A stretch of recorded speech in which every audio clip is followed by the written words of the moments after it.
여러분, 안녕하세요. 반갑습니다. 오늘은 하나님의 말씀 가운데서 하늘 유리바닷가 찬양대, 이런 아름다운 제목으로 우리 하나님의 말씀을 보겠습니다. 천국에 대한 계시 가운데서 하나님의 보좌 앞에 유리바다가 있습니다. 얼마나 맑고 장엄하고 아름다운 이 바다인지 이 지상에서는 거의 상상이 되지 않습니다. 그런데 오늘 우리가 보고자 하는 말씀은 그 유리바닷가에 서서 특별히 찬양을 부르는 사람들이 있습니다. 아무나 원하면 와서 부르는 그런 찬양이 아니라 특별한 목적이 있고 이유가 있어서 그 사람들이 그곳에 모여서 찬양을 부릅니다. 얼마나 영광스러웠으면 그렇게 찬양을 부를까요? 그들이 부르는 찬양의 내용은 또 뭘까요? 오늘 함께 살펴보도록 하겠습니다. 요한계시록 15장에 나오는 말씀이죠. 또 내가 보니 불이 섞인 유리바다 같은 것이 있고 짐승과 그의 우상과 그의 이름의 수를 이기고 벗어난 자들이 유리바닷가에 서서 하나님의 검은고를 가지고 하나님의 종 모세의 노래, 어린 양의 노래를 불러 가로되. 참 감격스러운 모습입니다. 유리바닷가에 서서 하나님께서 주신 검은고를 가지고 찬양을 부르는데 그 찬양의 제목이 뭡니까? 모세의 노래, 어린 양의 노래입니다. 모세의 노래, 유리바닷가에서 부르는 모세의 노래는 이것은 틀림없이 홍해바닷가에서 이스라엘 백성들이 과거에 불렀던 그 찬양의 노래일 것입니다. 그리고 어린 양의 노래는 예수님의 십자가를 찬양하는 그러한 노래가 될 것입니다. 이 사람들이 모세의 노래, 어린 양의 노래를 부른다고 하는 것은 그들이 이 세상 마지막 때에 가장 어려울 때, 하나님과 사탄 사이의 투쟁이 가장 치열할 때 그들은 끝까지 충성했던 사람들이고 그래서 승리를 했던 사람들입니다. 그들은 그리스도의 십자가의 정신과 능력을 깊이 경험한 사람들임에 틀림이 없습니다. 근데 보다 구체적으로 여기 보니까 이 사람들이 어떤 사람들이냐면은 짐승과 그의 우상과 그의 이름의 수를 이기고 벗어난 자들이다. 이렇게 나옵니다. 여기 짐승과 그의 우상과 그의 이름의 수는 요한계시록 13장에 나오는 바벨론의 세력입니다. 여기 나와 있는 짐승은 이것은 천주교회를 가리키고 그의 우상은 개신교회들을 가리킵니다. 그리고 그의 이름의 수는 666을 가리킵니다. 천주교회와 일반 개신교회의 모습은 예배가 크게 다르고 그래서 다르게 보이지만 이 천주교회와 일반 개신교회는 공통 분모를 갖고 있습니다. 그들은 공통점을 갖고 있는 것입니다. 바로 그것은 하나님의 율법을 폐지했다고 하는 것입니다. 그래서 그들은 더 이상 싸울 일이 없는 것입니다. 개신교회가 천주교로부터 나올 때에 정말 수백만 명의 사람들이 순교를 당했습니다. 개신교 역사는 피해 역사라고 할 만큼 아주 처참한 핍박을 받았습니다. 그러나 그들은 모두 그와 같은 핍박들을 당연한 것으로 여기고 믿음으로 승리했습니다. 그러나 오늘날 개신교회는 어떻습니까? 개신교회의 정신을 완전히 잃어버렸습니다. 더 이상 천주교회와 싸울 일이 없는 것입니다. 왜냐하면 그들은 천주교회의 가장 깊은 곳에 있는 그 바탕, 하나님의 율법을 폐지한 그 공통적인 기초 위에 자기들이 서 있다는 것을 알고 있기 때문에 그렇습니다. 그래서 이 유리바닷가에서 찬양을 부르는 이 사람들은 짐승과 그의 우상과 그의 이름의 수를 이기고 벗어난 자들이라는 이 말씀은 이 세상에 있는 모든 거의 대부분의 하나님의 백성들이 율법을 멸시하고 율법을 지키지 않을 때에 이 진실한 백성들은 하나님의 율법을 진심으로 지킨 사람들이었습니다. 하나님의 뜻에 순종하는 사람들이었습니다.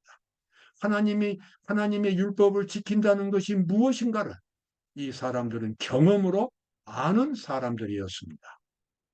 그래서 그들은 독특한 경험을 갖는 것입니다. 하나님과 사단 사이에 일어난 투쟁의 가장 핵심되는 내용은 율법이었습니다.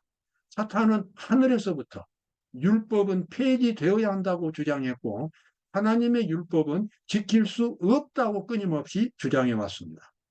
그러나 하나님께서는 율법을 주셨고 율법은 지킬 수 있다라고 말씀하셨습니다. 누구의 말이 과연 옳은지 그것은 역사적인 흐름을 통해서 증명되어야만 했습니다. 여기 마지막 때에 하나님의 진실한 백성들은 하나님 편에 서 있는 사람들이었습니다. 그들은 이론으로뿐만 아니라 실제 신앙 생활 속에서도 하나님의 율법을 지키는, 성실하게 지키는 경험을 가진 사람들이었습니다. 그래서 하나님께서는 이 사람들이 너무나 소중하고 고맙기 때문에 유리바닷가에서 특별한 찬양을 부르도록 섭리를 베푸신 것입니다. 여러분, 이 마지막 때에 구원받은 사람들이 이 14만 4천이라고 요한계시록에는 숫자로 표현됩니다. 짐승과 그의 우상과 그의 이름의 수를 이기고 벗어난 자들이 바로 14만 4천인데 요한계시록 14장에는 이번에는 시온산에서 예수님과 함께 서서 찬양을 부르는 모습이 나옵니다.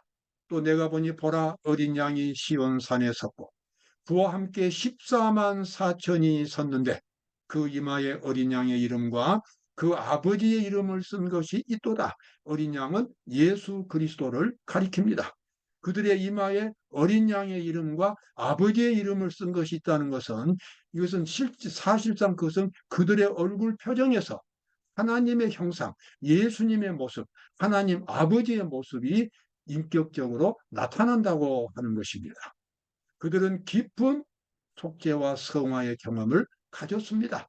그것은 바로 그들이 율법을 진심으로 순종함으로써 얻을 수 있는 경험이었습니다. 저희가 보좌와 내 생물과 장로들 앞에서 새 노래를 부르니 땅에서 구속함을 얻은 14만 4천이 외에는 능히 이 노래를 배울 자가 없더라. 여러분, 이 14만 4천 명 마지막 때의 그리스도인들은 다른 시대에는 그렇게 뚜렷하지 않았던 독특한 경험을 가진 사람들입니다.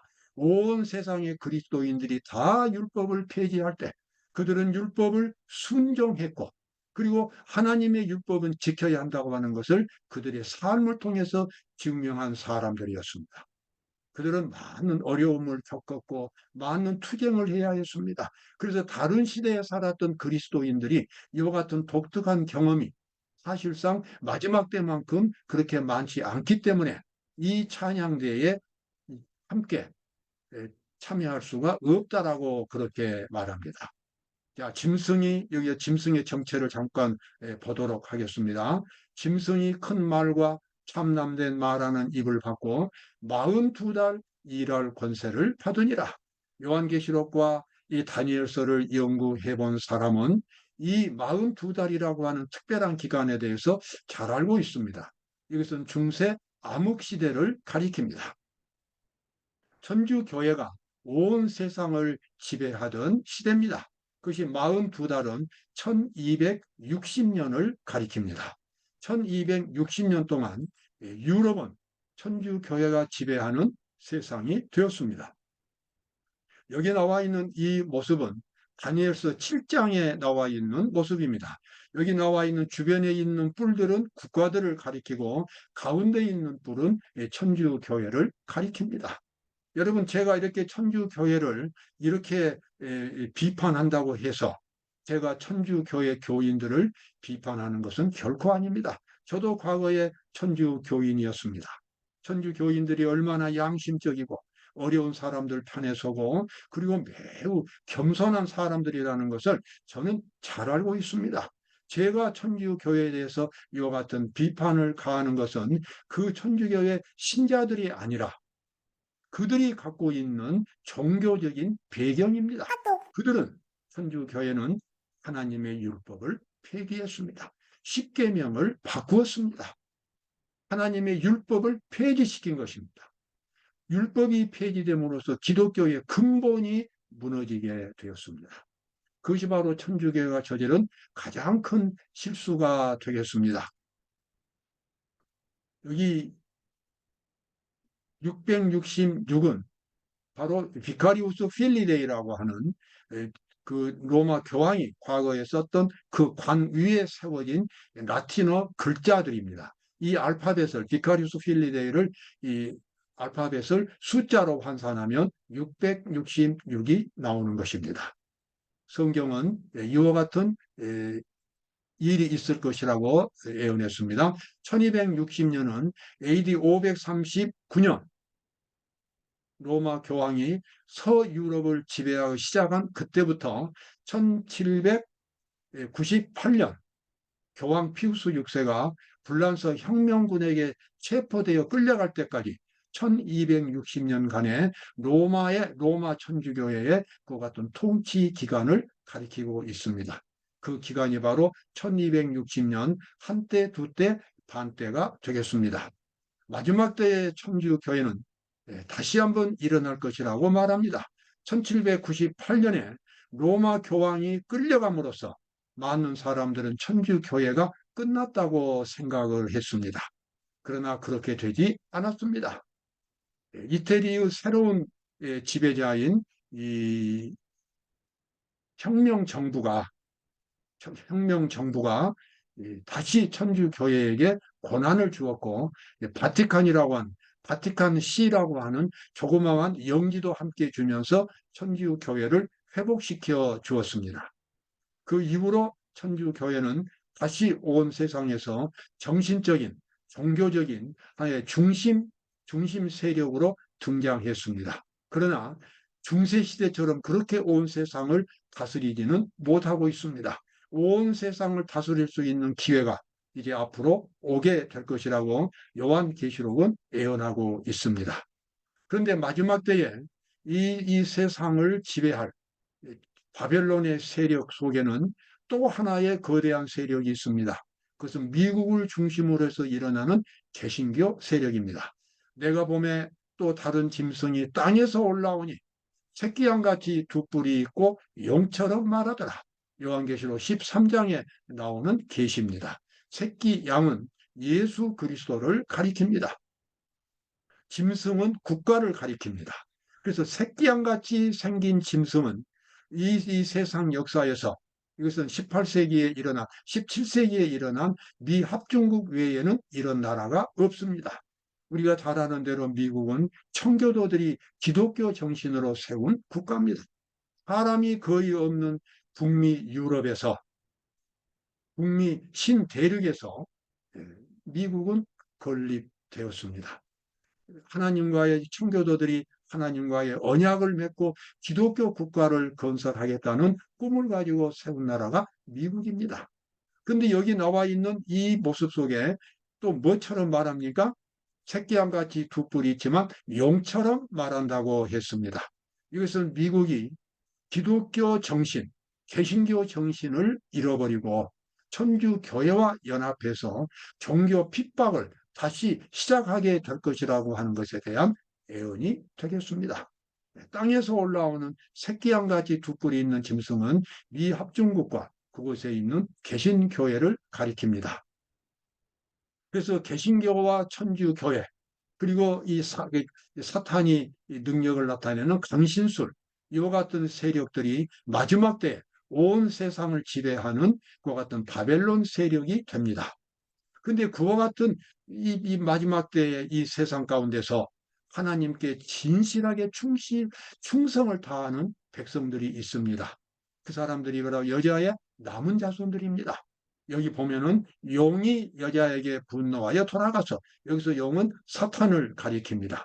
용이 여자에게 분노하여 돌아가서 그 여자의 남은 자손 진실한 백성들입니다.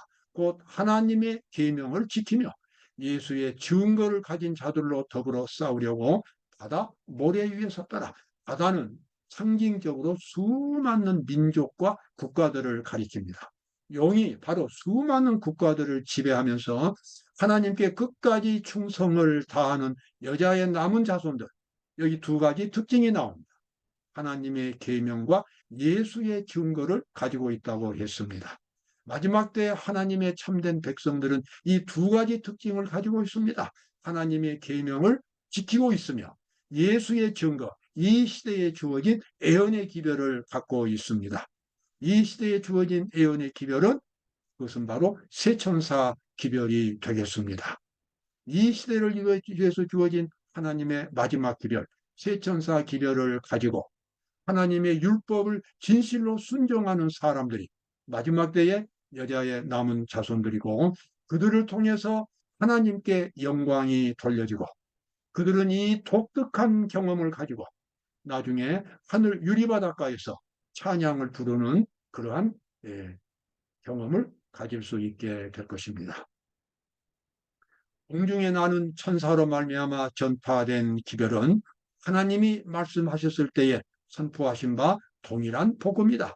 그리스도는 율법이셨고 동시에 복음이셨다. 공중에 날아가는 천사가 말하는 이 기별은 영원한 복음이라고 요한계시록 14장에 나옵니다. 세천사 기별은 과거에 전파되었던 모든 하나님의 백성들이 구원을 받았던 그러한 복음과는 다른 별다른 복음이 아닙니다. 영원한 복음입니다. 다만 그 영원한 복음이 마지막 시대의 대쟁투가 가장 치열할 때, 그때 가장 복음을, 구원을 잘 경험할 수 있도록 하나님께서 삼중으로 엮어서 주신 기별이 세천사 기별입니다. 영원한 복음인 것입니다. 그래서 하나님의 진실한 백성들은 3단계로 이루어진 이 세천사 기별을 통해서 하나님의 율법을 복음으로 경험을 했습니다. 여러분, 예수님은 바로 율법이고 복음이셨습니다. 율법이 없는 복음은 존재할 수가 없는 것입니다. 그것은 감상적인 복음이 되는 것입니다. 진정한 복음은 하나님의 율법이 복음으로 변하는 것입니다. 여러분, 어떻게 하나님의 율법이 복음으로 변할까요? 제가 종종 이런 비유를 듭니다. 예수님의 산상보훈은 하나님의 계명을 율법으로 말씀하신 것입니다. 이 율법과 복음이 같은 것을 예수님은 산상보훈에서 이렇게 설명하셨습니다. 예를 들면 살인하지 말라는 계명을 너희가 들었으나 나는 너희에게 이르노니 형제들에 대하여 증오심을 품거나 멸시하는 마음을 갖는다면 바로 그것은 살인죄에 해당된다고 산상보훈에서 말씀하셨습니다. 따라서 살인하지 말라는 그 계명은 내 이웃을 내 몸처럼 사랑하라는 계명이 되는 것입니다. 살인하지 말라는 계명은 우리가 다른 사람을 내 몸처럼 사랑할 때에 비로소 그 계명을 순종할 수 있게 되는 것입니다. 십계명의 모든 계명이 이와 같이 그리스도의 십자가의 사랑을 통해서 십자가의 사랑을 우리들이 경험하게 될 때에 그때 하나님의 계명은 모두가 다 사랑의 도구들이 됩니다. 하나님의 율법을 통해서 하나님의 사랑의 정신이 실천되는 것입니다. 그래서 율법과 복음은 사실상 같은 것입니다.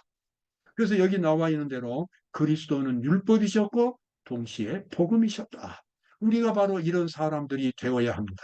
하나님의 율법을 문자로만 딱딱하게 지키는 율법주의가 아니라 그리스도의 사랑의 정신으로 그 율법을 실천할 때에 그 율법은 복음으로 변하게 되는 것입니다.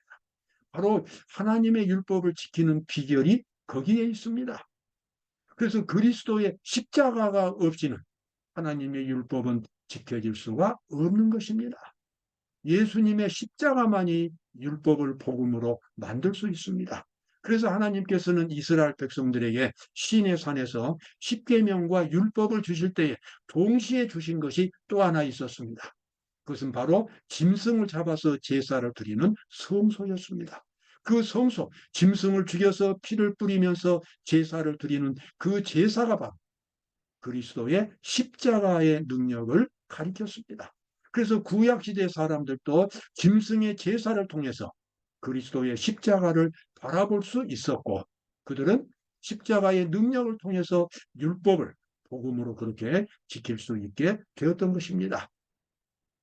율법은 여기 아주 제가 좋아하는 또 인용구가 있습니다. 율법은 의, 즉 완전한 삶, 완전한 품성을 요구하지만 인간은 그것을 제출할 수 없다.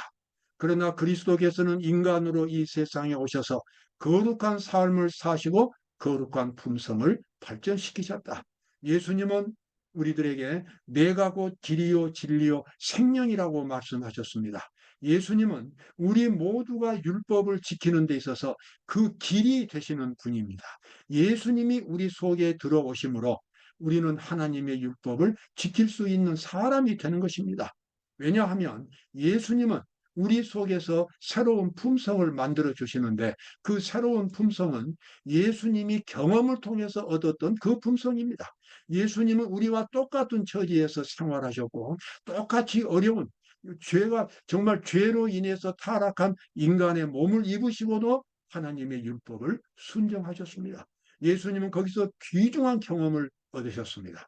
그 경험을 살려서 우리들 죄인들 속에서 하나님의 율법을 지킬 수 있는 품성으로 만들어 주시는 것입니다.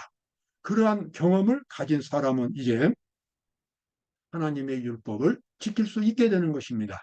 여기 나와 있는 시대의 소망 762쪽이 바로 그 사실을 말하고 있습니다. 그리하여 그들은 하나님의 오래 참으심을 통하여 과거의 모든 죄들의 용서를 받는다. 죄인이 하나님께 나아올 때에 모든 죄가 용서받게 되는 것입니다. 이뿐 아니라 그리스도께서는 하나님의 거룩하고 선한 영적인 힘과 아름다움을 지닌 하나님의 선한 품성을 따라서 인간의 품성을 건설하신다. 여러분과 제 속에서 우리 그리스도께서는 아름다운 하나님의 형상을 닮은 품성을 건설해 주신다고 나옵니다. 아멘, 할렐루야. 여러분 기쁜 소식 아닙니까? 우리 속에서 하나님의 형상을 닮은 새로운 사람이 만들어진다면 우리 마음속에는 늘 행복이 있을 것이고 감사와 찬양이 있을 것이고 하나님의 율법은 자연스럽게 지켜지게 될 것입니다. 여기 마지막 문장이 이렇게 나오죠. 그리하여 그리스도 안에서 믿는 자의 율법의 의가 성취된다. 여러분 이 경험을 꼭 가지시기 바랍니다. 예수님을 온전히 마음에 영접하십시오. 하나님의 모든 말씀을 순종하겠다고 예수님 앞에 고백하십시오. 그리고 예수님 앞에 오랫동안 앉아서 예수님을 바라보십시오. 그리고 하나님의 율법을 묵상하십시오. 정말 진정으로 예수님의 뜻에 순종하겠다고 고백하십시오. 그렇게 되면 그때 새로운 역사가 속에서 일어나게 되고 새로운 품성이 만들어지게 되겠습니다. 오늘날 일반 종교계에서 널리 퍼지는 악이 들어오도록 문이 열린 것은 진리들을 등한히한 결과이다. 하나님의 율법의 특성과 중요성을 대부분 상실되었다. 하나님의 율법의 성격과 영속성과 그 의무에 대한 그릇된 개념이 회개와 성화의 관계에 대한 오류를 가져왔고 교회 내의 경건의 표준이 낮아졌다. 오늘 하나님의 백성들이라고 자부하는 그리스도인들이 얼마나 많이 사회에서 말썽을 일으킵니까? 그들은 하나님의 법을 지키지 않다 보니까 이제는 이 세상 법도 아주 등한히 합니다. 믿음 하나만을 강조하면서 신앙생활을 하고 있습니다. 하나님의 율법이 폐지될 때 점점 낮아지는 신앙의 수준을 피할 수가 없는 것입니다. 하나님의 율법이 없으면 경건의 표준은 계속 낮아져서 나중에는 내가 예수님을 믿는다고 하는 그 한 가지 사실만 남게 되는 것입니다. 이것이 바로 마지막 때에 바벨론에 속한 사람들의 모습입니다. 여기 모세가 홍해 바다를 가르는 이 감격적인 장면이 나오죠. 이 바다 옆에서 이스라엘 백성들이 찬양을 불렀는데 바로 유리 바닷가에서 찬양을 부르는 것 같은 모습이 되겠습니다. 여기 나와 있는 이미지는 바로 이 세상이 이제 예수님께서 재림하시고 이 세상이 파멸되었을 때의 그 참혹한 모습을 제가 인터넷에서 잠깐 가지고 왔습니다. 여러분, 세상은 이렇게 끝날 것입니다. 이 세상에 있는 모든 것들은 사라지고 다만 이 중에서 하나님으로부터 구원을 받은 사람들만이 공중에서 예수 그리스도를 만나고 하늘로 가게 될 것입니다. 여러분, 오늘도 복된 하루가 되시기를 바라겠습니다. 감사합니다.